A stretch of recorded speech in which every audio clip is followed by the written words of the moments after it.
আমাদের পাড়ার বল্টু খুব দুষ্টু ছেলে। তো সামনেই ওর পরীক্ষা, ওর স্যার ওকে পড়াতে এসছেন। বল্টু পড়াশোনা এতটা ভালো না হলেও গানে মোটামুটি ভালো।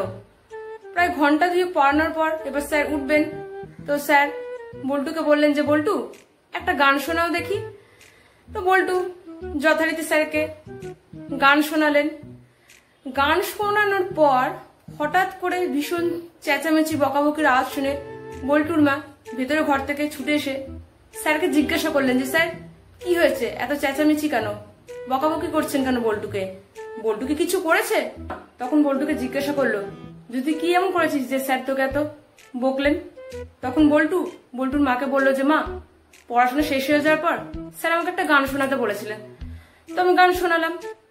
তখন বল্টুর মা বল্টুকে বললো যে কি এমন গান গেয়েছিস যে স্যার তোকে এত বকলেন, আমাকে একটু শোনা দেখি।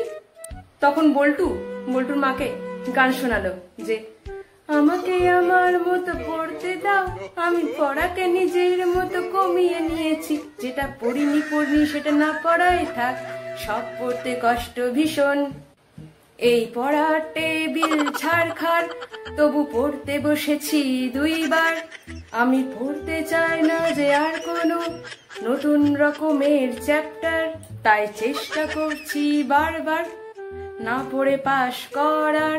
বল্টুর এই গান শুনে বল্টুর মা এখন অজ্ঞান।